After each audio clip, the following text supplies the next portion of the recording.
Hey guys, it's Kyle. Out in Sedona, Arizona, just right before Christmas. So happy holidays to everyone.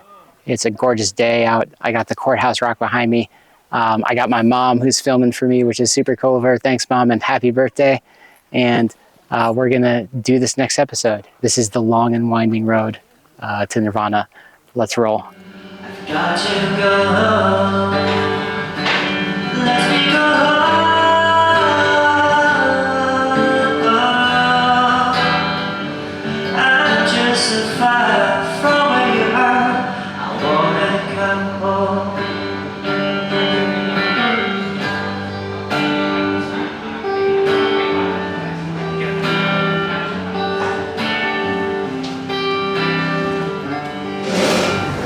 Alright, well, here we are.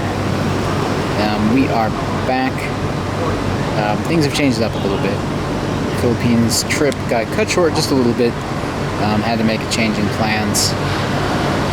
Kind of a long story. We might get into that one a bit later. But now, back in good old Pratet Thai, Thailand. Beautiful day, nice and sunny. Gonna see what we can record today. We're just kind of settling in Bangkok at the moment. Got the coffee down.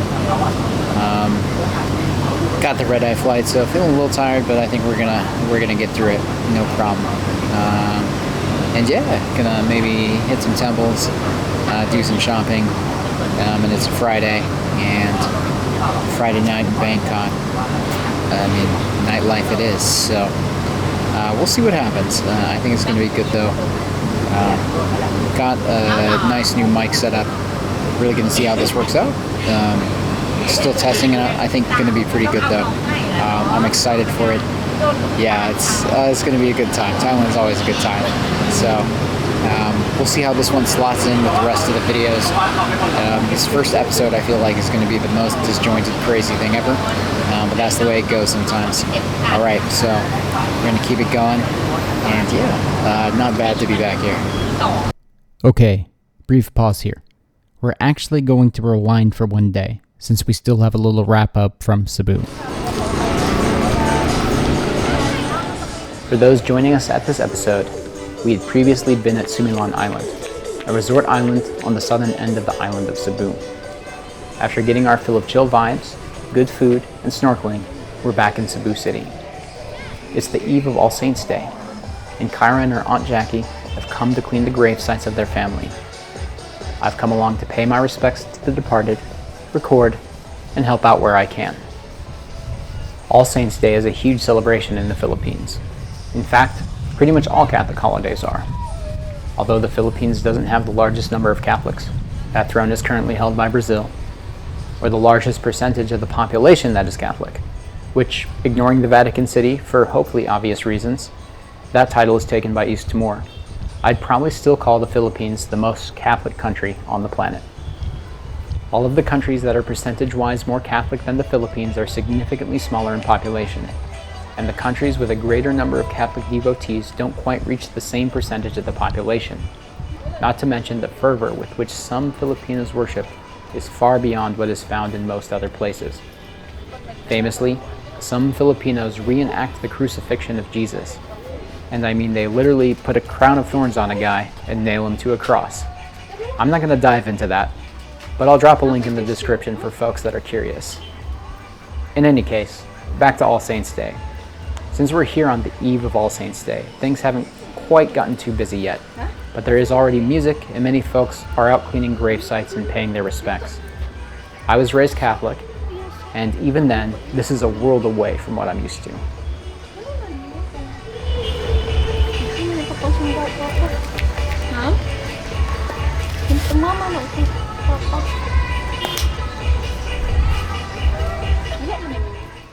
We have a bit of trouble finding one of the family grave sites, but after getting some help and spending some time, we're able to find it. This is our last time in Cebu, and after this, we head home to get ready to catch a red-eye flight to Thailand.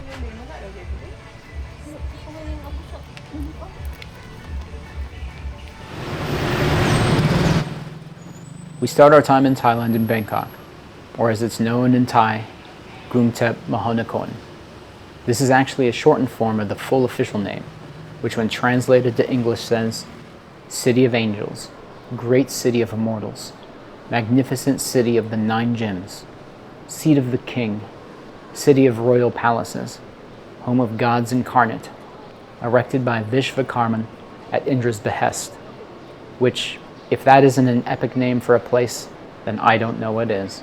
For the folks who haven't been to Bangkok, to say it is massive would be an understatement.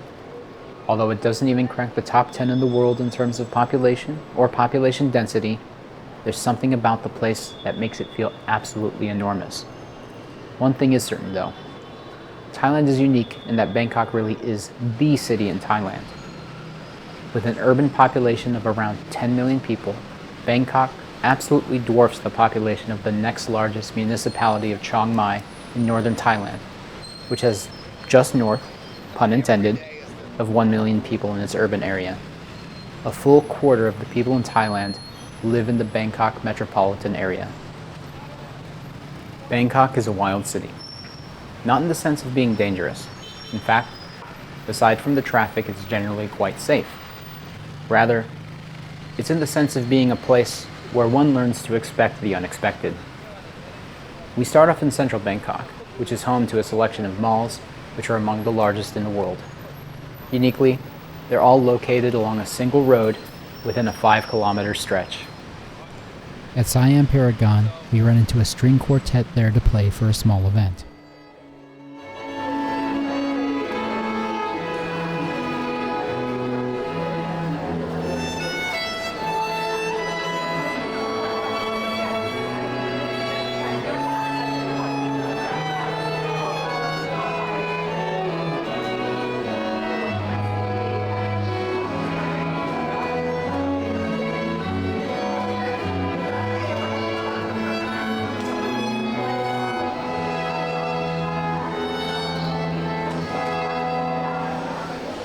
And speaking of expecting the unexpected, there's a lot to be found.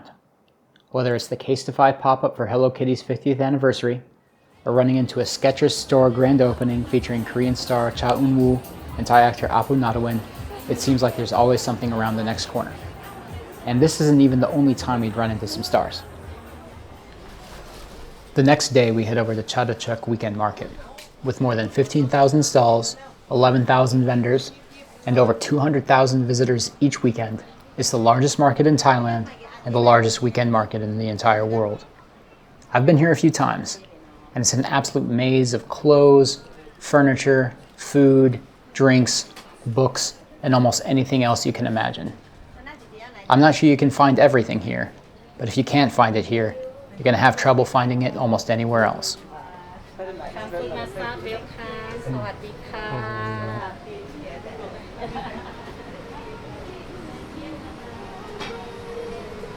We get our fill of shopping and grab some coffee at Heart Rock Cafe, which occupies a stall deep in the heart of the market.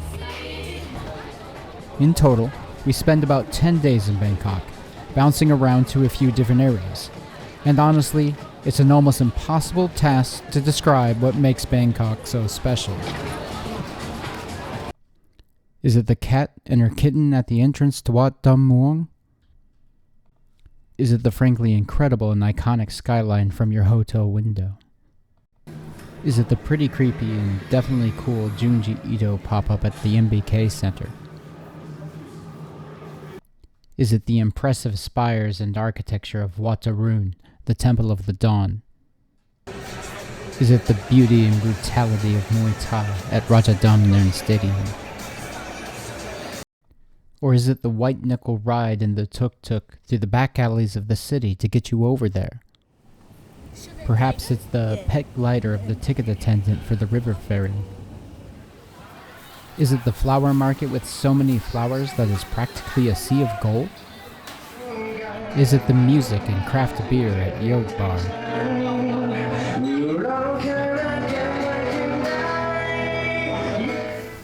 Is it the art installation of umbrellas dedicated to the many street vendors in the city? Is it the intricate and gorgeous Taoist temples?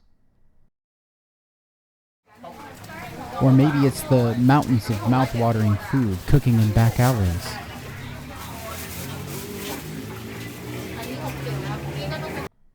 Or could it be the street snacks along the road in Chinatown? Is it grabbing beers with an old friend at the horror-themed beer bar tucked in away in a random plaza off of Sukhumvit Road?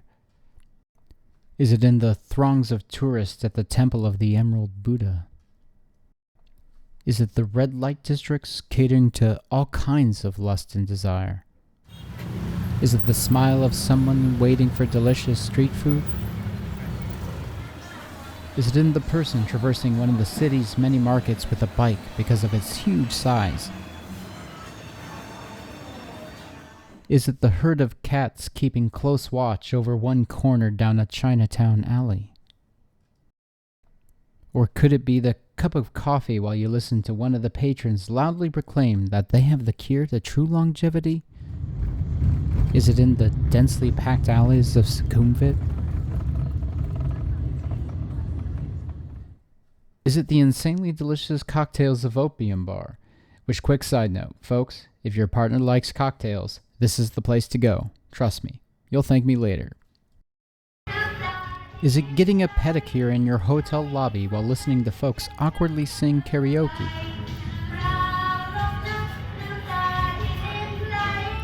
And yes, that is a weed store next to the pedicure shop, but that's a story for a different time.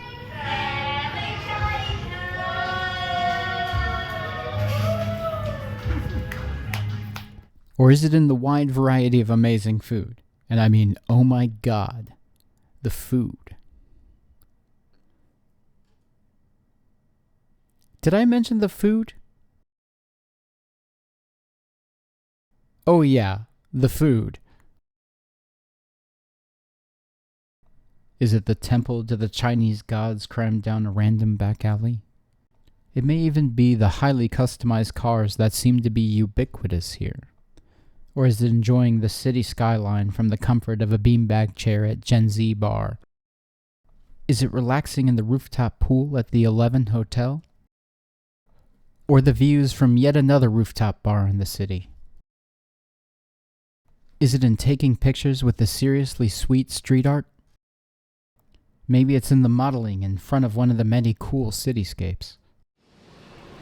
Or could it be one of the many small houses built for the spirits, so that they too have a place to live? There are an endless number of videos with recommendations of where to go and what to do in Bangkok. In my opinion, there are few if any of these that even scratch the surface of what this place is. From where I'm sitting, it's a city of endless vibes. The sort of place where not only can you choose your own adventure, it actually makes sense to do so. Or better yet, letting this magnificent city lead you on a journey through its streets,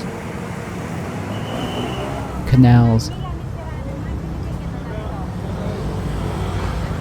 and alleyways is a no-brainer. It may be an act of faith, but after all, this is a place where both kings and gods reside. Just one thing. Make sure you don't get hit by a car or a motorbike in the process.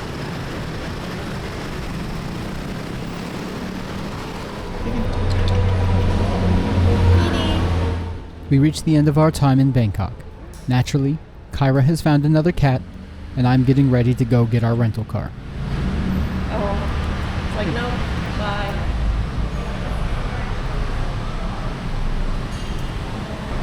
Recording this video because I'm about to get a car over in Sathorn, central Bangkok. It's going to be my first time driving in this city, which is kind of notorious for its traffic. I have a Thai license. I've driven in Thailand before, so it's not going to be like I'm just jumping right in.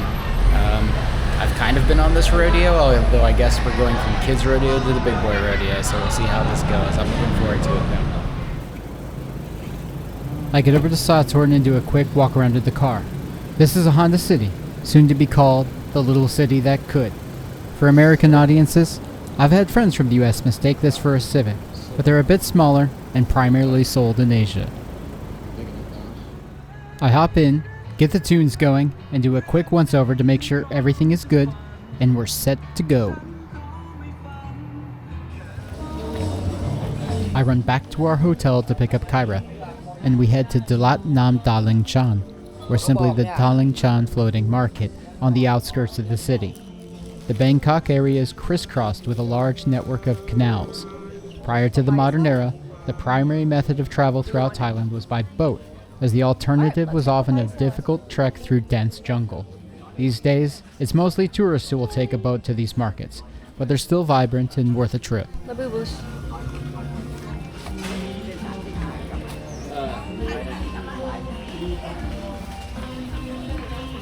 If you'd like a taste of Thai life, places like this are the ones to go to.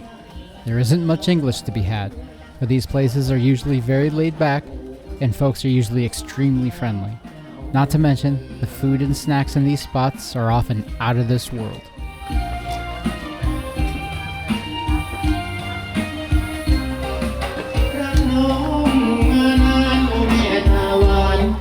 I've found that there's often a very wholesome aspect to life in Thailand.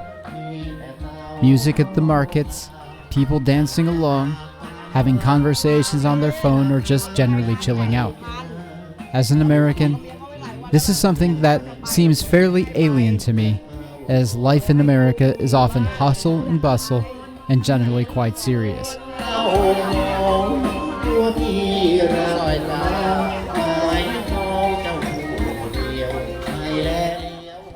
We grab our food and snacks, and after that, it's time to get back on the road. How does it feel to be driving in Bangkok? It feels pretty cool, actually. We're on the highway right now, and it's a Sunday morning, so traffic isn't too bad. But in the city was definitely a bit more nerve-wracking. Just so much stuff going on that you really, really need to pay attention on the roads here in general. But beautiful day out. A little smoggy today. This is actually the first day I'd say of smog we actually have had.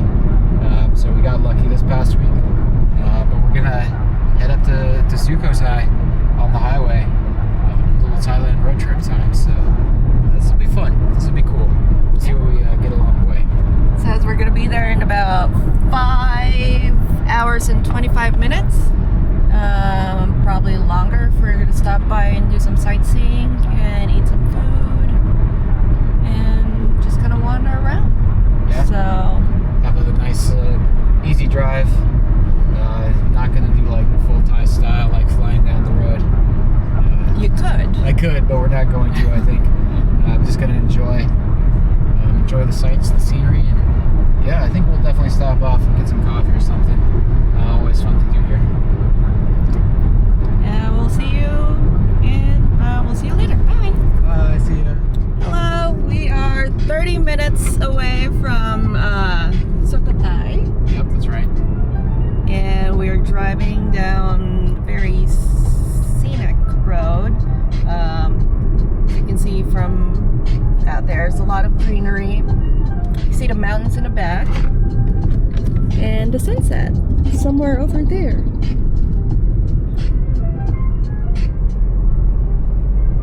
How was the drive so far? How was the 5-hour drive to this place? It's been good. Kind of the Bangkok area coming out of it was a little hectic, but after that we kind of cleared out the traffic. Now it's just pretty much completely dead. We're on the point where the road is like actually getting overgrown by plants and stuff like that, which kind of makes stuff fun. But yeah, the scenery is beautiful. We went through some pretty cool historical parts already, and yeah, I'm excited to like see what Sukhothai brings. This is old Thailand, so cool to check out the vibes. And it's fascinating. You can see the roads straight ahead, kind of getting narrower, and also there's no lights at all. So we're coming up to sundown, and it's going to be very interesting when it gets dark here. I'm guessing it'll be much quieter. Not sure if they're getting a whole lot of traffic on this road, but Yes, it's just one of those things that you just have to be careful driving at night, it seems. The lack of lights and a lot of overgrown plants around it. Yeah, pretty much no shoulder at this point. Just you just got the jungle encroaching on the road. So yeah, we'll be careful, and yeah, we'll have some more to show from Sukhothai. Yeah, and for the meantime, have some mountains. It's somewhere back there, but you can see the silhouette of the mountains, and they absolutely look gorgeous. And that's it. Bye bye. Yeah. That night, we arrive at Sukhothai Historical Park. The historical park covers the ancient city of Sukhothai, which was at the heart of the first Thai kingdom of the same name. When translated, it means dawn of happiness. We've come here for Loi Krathong. Initially a Hindu festival, it's taken on a life of its own in Thailand. People release krathongs, small rafts made of flowers, banana leaves, straw, bread, and other materials, to ask for forgiveness from the water goddess. Or, as some of my friends have put it, to release the bad things that have happened in the past, to let in the new and good. In any case, I'll let non-narrator Kyle talk about it. So where are we right now? So we are in Sukhothai, which is one of the ancient cities of Thailand, but there's still people living here. But around the city are ruins, things like that, a bunch of temples, since this is an old city. Right now it's starting to be the beginning of Loi Krathong, which is a lantern festival. And so we're going to check stuff out, see what's up. Yeah, and there's a lot of lights going on right now. It's very pretty. Lots of folks out. And it's very interesting, and we're going to try to see what we can find tonight. It seems like there's a lot of things happening. Hopefully get some street food, stuff like that. Have some fun, and yeah, we'll fill you guys in with what we find.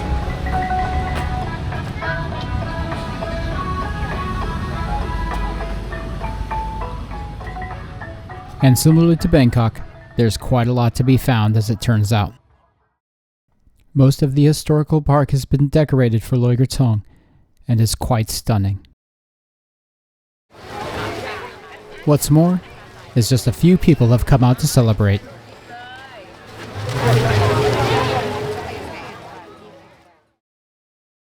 For the festival, the temples, which most date to around 700 years old, have been decorated with lights and candles. It's a bit difficult to describe, but a peaceful presence emanates from these ancient Buddhist temples, as if somehow something beyond time is imbued into their slowly crumbling structures. It is not unusual for temples in Thailand to be left to slowly crumble. It's a tenet of Buddhism that all things are impermanent, and these slowly deteriorating temples are a physical manifestation of that message. Nonetheless, in this case, it's a message that's delivered in impressive fashion. While exploring the festivities, we run into a Lakon performance. Lakon is a traditional Thai dance theater. Originally, it was primarily performed for royalty. Over time, it also came to be performed at Buddhist festivals like Loi Krathong. There are many different Lakon plays, and they're quite mesmerizing to watch.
There's a lot of depth in Lacan and its related styles, including from other cultures in Southeast Asia. I'll leave some links in the description for those who are interested in digging some more.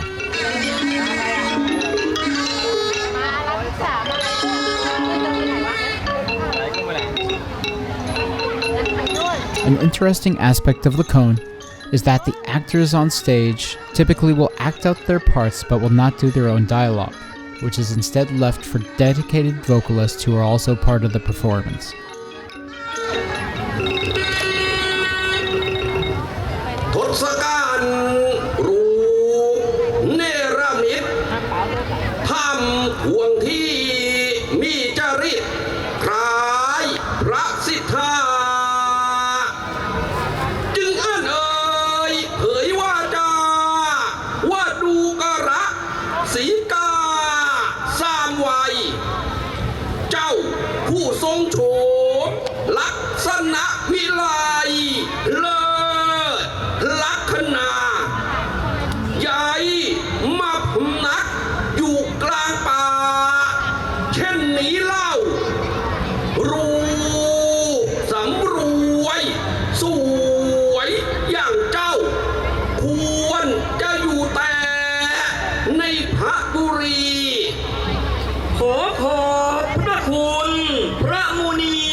And there are plenty of other festivities as well,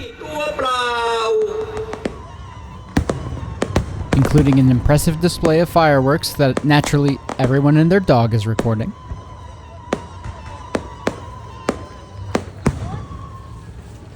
The release of sky lanterns called Kom Loi, which is for the concurrent festival of I Peng, a northern Thai festival. And of course, releasing our own krathong, so we can ask for forgiveness and let go of the bad as well. After enjoying all the festivities, we head back to our hostel to rest and get ready for our travels the next day. Good morning. Good morning.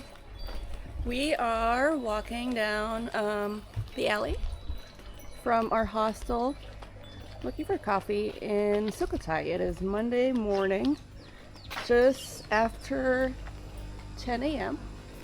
and ran out of storage last night before I could take some videos of the Loy Krathong Festival. But yeah, it was a very interesting night. It was very pretty. What'd you think? Oh, it was awesome. Just absolutely huge, ton of people, lots of music and food and dancing and stuff going on. Pretty wild actually, even some fireworks and stuff. And that's just one day. They're doing it for, I want to say it's 8 days or 10 days, something like that. Pretty much like over a week, I know that for sure.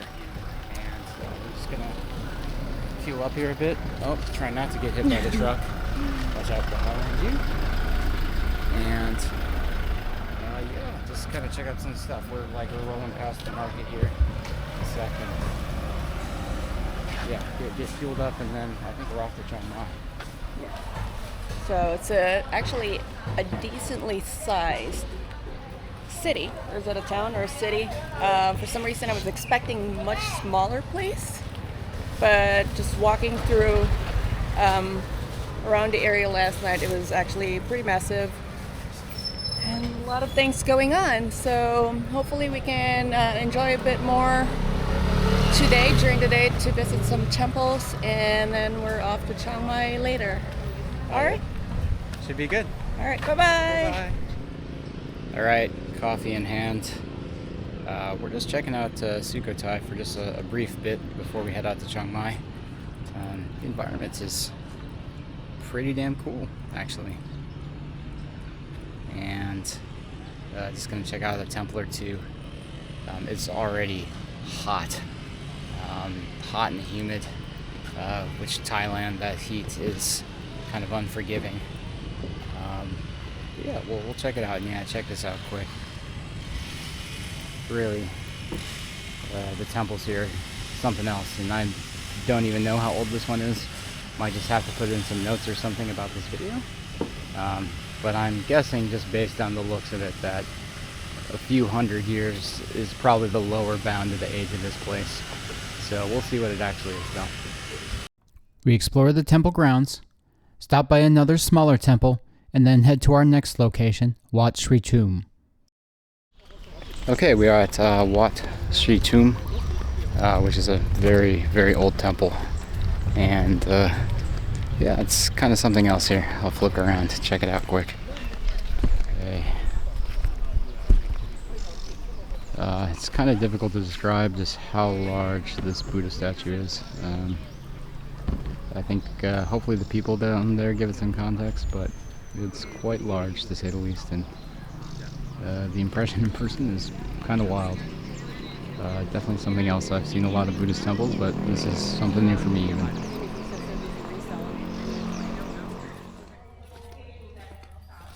Many Buddhist temples in Thailand have an open feel to them in large halls.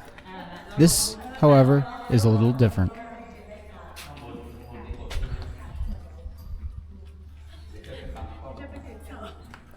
And it's almost intimidating stepping inside, having a large Buddha statue tower over you. We explore the temple complex for a bit and get ready for our drive to Chiang Mai. Thanks everyone for sticking with us this far. We're back in Cebu. It's a beautiful, lovely afternoon. Everyone's out in the park doing their exercises with friends, taking pictures and that kind of thing. This has been a labor of love. If you could like, comment, subscribe, we'd really appreciate it. And we hope you stay tuned for the next one. It's going to be The Long and Winding Road to Nirvana, Wind Part 2. And we're very excited to share it with you guys. See ya.